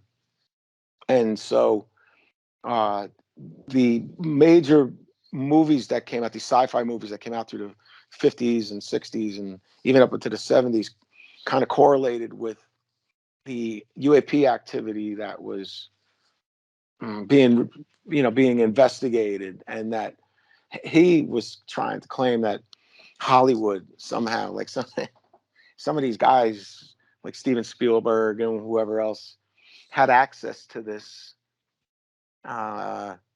this secret stuff going on with aliens from other planets, and but I mean, there's only so much you could do about making aliens look different than humans. And how much makeup can you put on a human to make him look like he's from another planet? So you can't put so many horns on him and extra fingers. But that was interesting anyway in itself, that there has been these leaps in technology. Like they tried to claim Roswell.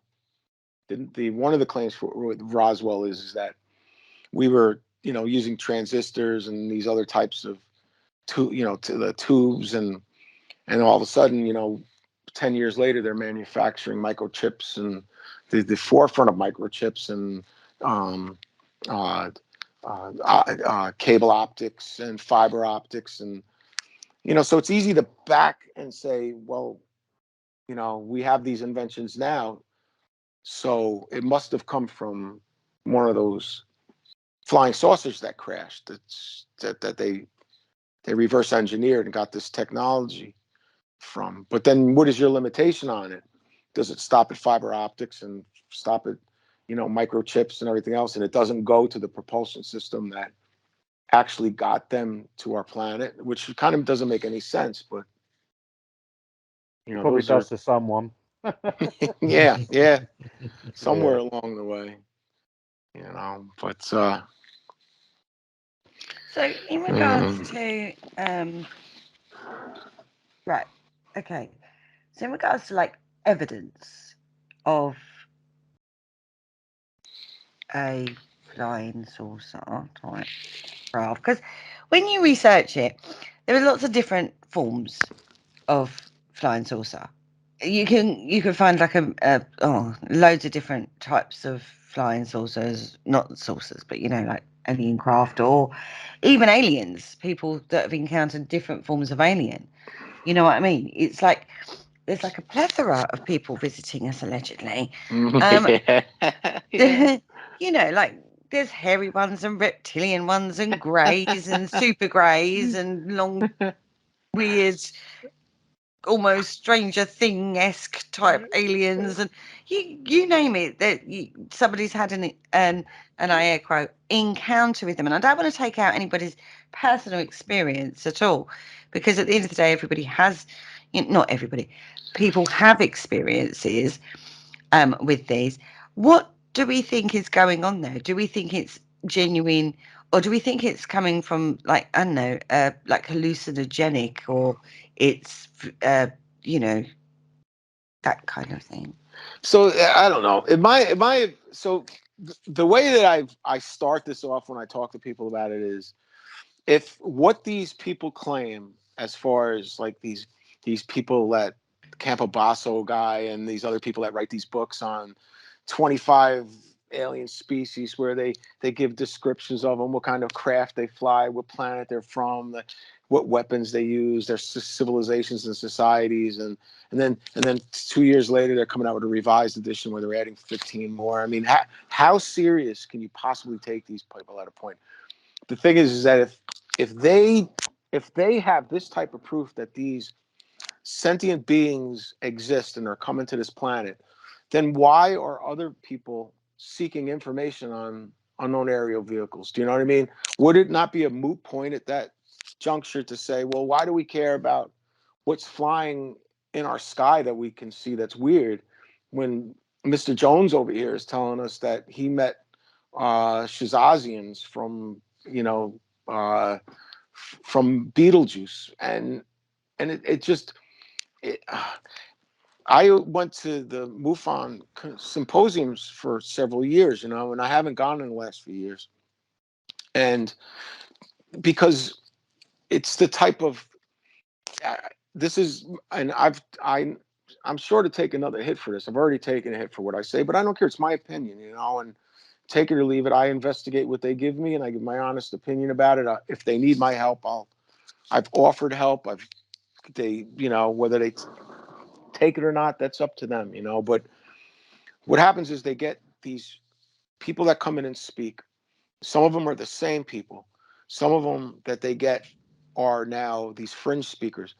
So what used to be a gathering of people interested in the origins of unknown vehicles that are being witnessed by people at whenever, night, day, has now become, there are secret space programs where people fighting aliens around Mars, and there are 30 different species of aliens that we're in contact with. And okay, where's your proof? We have cell phones. Oh, no, it's not. They won't let you take those on the aircraft. They won't take. You can't do it. It's against the rules. What rules? Well, the rules is that we can go flying with them, and they'll show us all over the place, and they'll interact with us, but we can't take photos and we can't record them, and it's just against the rules. Okay, whatever. That's what it's come down to. Do you know what I mean? And my position the whole time has been, let's just stick to the basics. If you have a lot of people that are claiming that they're seeing things, I don't know, fully 80% are explainable in some way or another. Maybe the person looking at it is a little confused, and that happens all the time. I mean, I sometimes I have an airport 40 miles from me, and I'll see a light coming at me, and it's huge and it's slow and it looks like it's standing still. But I know it's an airplane. It's just coming straight on me or leaving me. But there are people that, because it's there for 15 minutes, will go inside to get their phone and to take a picture of it after watching it, and then they'll come out and it'll be gone. They want to report a UFO or planets or stars that they're not. I had a case about a year and a half ago. This woman, she's a nice woman. She lives about 70 miles straight east of me. So what I can see in the night sky, she can see. I was with her on the phone for about 3 weeks. She was adamant that she was seeing a UFO. Her neighbors were seeing a UFO. And so finally I went, we FaceTimed. She showed me the object, and I was trying to explain to her that it was a lone star, Capella, the goat star. And I sent her information. I got in touch with the professor of astronomy at Clemson, sent me an email that I could send to her. And when I gave her this, it was about a 3-week investigation to tell her. And so her response was, you don't know, MUFON's supposed to be there to prove these things, and you don't know what you're talking about. And see, that's that's what people think now, is that MUFON and organizations like us, we're there to prove everything everybody says is a UFO or a UAV. Mm. And originally what it started out was purely investigative to find out what is it that people are seeing. So 80% are explainable and 10% are just flat up hoaxes, which leaves about 5%, which if you go back to all the government statistics leading back to 1947 and through Saucer and through Grudge and through Project Blue Book, that's about what they have too. About 5% of things that are being reported, they just really don't have any explanation for, which makes it a UFO. Do you know what I mean? It's unidentified, but it doesn't mean that there's a rational reason for it. So I think it comes down to, over time, people have realized that they can make a lot of money off of this. So if my work for the day is writing blogs or writing articles about, sentient beings from another planet that have come and visiting people, and people are willing to now share these stories. So I could say anything I want if I want to get a little attention. So I go tell somebody about these beings I've been in contact with.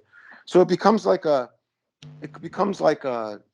small community of people that's. I was at a convention once where this young girl, we were in a question and answer kind of thing with a panel, and it had to do with I don't remember the subject matter, but it had to do with a particular incident that took place in South Africa. And so she was sitting there, and she was probably in her early 20s, and she raised her hand to ask a question, and they passed her, and then they came back to her, and she raised her hand. She said, "I just want to let everybody know that I met my 12th octopus hybrid baby last night." People were like, "What?" Like, "What?" And she said it again, and so they were looking at her, and she said, "Yeah, since I've been a child, like they come and get me, and then they're hybrid breeding me with these, they're inseminating me, and then I get pregnant, and then they come and they take the baby, but they let me see." And she was completely, coherent, and she was just saying it. So at what point do you think she actually believes it? Like Harry said, is there a mental, like a certain mental state that a person's in when they say things like that? Because I don't think that really anybody would believe that. And then, is there a backstory to it? She didn't seem like she was making it up to garner attention. She actually seemed like she believed it. But what makes it worse is that there are people out there that know better, that find that they can write books and make money off of this stuff. So that's what they do. And then they swear on a Bible that these are, what they're saying is true, fully knowing that it's just a gimmick. It's just a way for them to make money.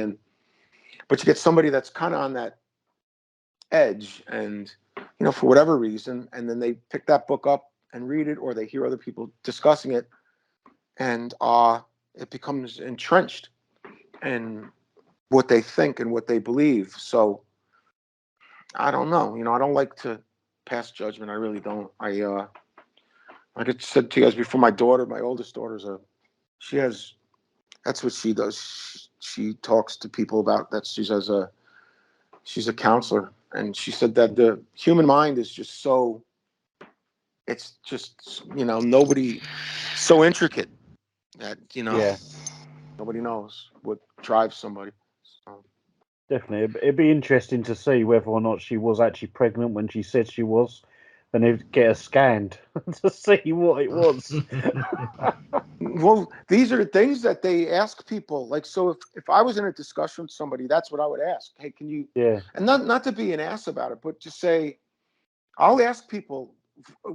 There are people in MUFON forums that will post stuff saying we're having a speaker come in that's going to talk about her 25-year contact with Pleiadians and her interaction with them. So I'll say, hey, can she provide us with any pictures or videos? Yeah. And they get angry. They get angry with me, and I'll be like, somewhere along the line, these people have to provide some type of proof. Don't you So if you're saying that you were pregnant and you lost a child, somewhere along the line, you would have went at least to your OBGYN or something. I mean, I'm not a female. I never said I never claimed to be, but I raised 2 daughters by myself, and I know at a certain point I had to take them to the doctor, and if they missed their period for whatever reason, they went right to the doctor to get checked. You know, a lot of it was physiological with them. You know, it was just something that they had to deal with. But wouldn't you want to know if you were? And so asking somebody for proof, I don't think it's really when you're making a claim and I ask you to provide proof, you've opened that door up. I'm not being invasive. You know, but they never do. That's right. I mean, the burden of proof is on the person that is making the claim, isn't it? Yes. Mm-hmm. So what do you make of things like alien implants? So that's another thing. They've talked about these alien implants. The one guy, I forget what his name is. He was a podiatrist, which is kind of like a doctor, but you know, they're the guys that take out bunions and straighten out hammer toes and stuff like that. They don't actually. A lot of them just do it in an office. That's what they do. And so if you talk to, even if you next time you talk to go for a checkup for your doctor, just ask them, say, you know, about objects being inside people's bodies, and think about growing up as a child, especially when we were kids and we were allowed to actually do stuff as children, running and falling in dirt and gravel, getting into a car accident as a teenager, and the glass used to shatter back then, but you never really were very badly hurt. You got a couple of scrapes and bruises. Well, how about if that grass or gravel, or when you crashed on your bicycle and that little bit of dirt and rock got penetrated into the muscle or fatty layers of your body, and it never got infected, and it just got a little calcified around, and now 30 years later you have a MRI or an X-ray and it shows up. You know, there was a football player back in the 1950s for the Green Bay Packers. I can't remember his name now. When he was a child, like 10 or 11 years old, he was raised on a ranch, and he had been taking care of some of his horses and everything. And what happened was, somehow, I don't remember how particularly, but he'd run into a corral fence, and it splintered, and it went into his lower extremity, like his leg, his part of his groin. And his parents took him to the hospital, and they removed what they thought was the whole portion of the fence that had splintered and went into his body. And so he went to college, played college ball, went to the NFL. I think he played for the Packers, but I think he was playing on another team, and he got hit, and he felt very sore, and he got really sick, you know. And so they admitted him to the hospital with some kind of sepsis infection. So they opened him up, and they found 3 2-inch pieces of fence post inside of his groin, where the doctors never saw it. They just sewed him back up and cleaned. Now, 30 years later, they're taking it out as he got a severe infection, so he never knew that they were in there. So I think these types of things are easily explainable by that, you know.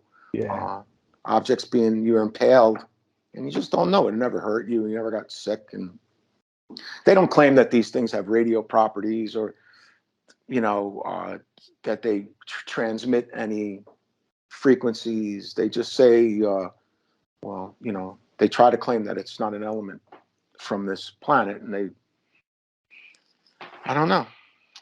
That's a logical explanation. It's a difficult one, isn't it?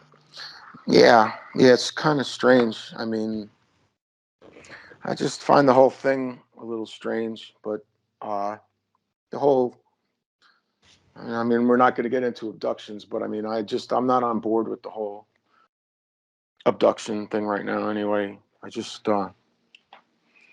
think they've confused it too much for it to have any validity, really. That's the whole problem with the ufology world. It gets very confused. It becomes layered. It becomes cover-ups from various sources. you can look for evidence everywhere. Things are so redacted that people read between the lines and jump to assumptions, possibly. Anybody who does have an experience tends to, maybe overblow things. And I don't want to take anybody's experience out of it. But whenever I've listened to podcasts on experiences that people have had, I kind of try to rationalize it too much. Having not had that kind of experience myself, it's very hard to empathize with somebody who's had an experience. I would not take it away from anybody, though, if that's your experience out there. Just do what you can to understand that process of what you've gone through. It is a fascinating area coming under the paranormal umbrella term that we use. And it's things that come up on my newsfeed. I don't know about you, on my socials, on all the different socials, pretty much daily, of various footages, or, the latest one is the UFO at the Jubilee that we've seen recently. Oh, yeah. Mm-hmm. Yeah, I posted that. That could have just been a canister from the streams from the red arrows. It could have been something very, very simple, the lights reflecting off. But people like to think that maybe we're not alone in the universe, in the same way that we like to believe that there is life after life. On that note, we've actually come to the end of the show. I'd like to thank you so much, Chris, for joining us on tonight's show. I appreciate you guys all asking me to come on. It's always awesome talking to you guys. No worries. It's a pleasure having you on the show. Yeah. Last comments, boys? We have a website. It's www.paranormalconcept.com, and you can find all our past shows and everything on there, a few blogs, and you can contact us through the page as well. I think that's pretty much it for me. Richard? Yeah, I think Paul cleared it up quite well. Yeah, it's not like else you can try and get in contact with us, say via the website or actually via the socials. We're quite interactive on those as well. So, okay. Thank you again, Chris. And on that note, I'd like to say good night, boys. Good night, Good boys. night. Take care. Good night.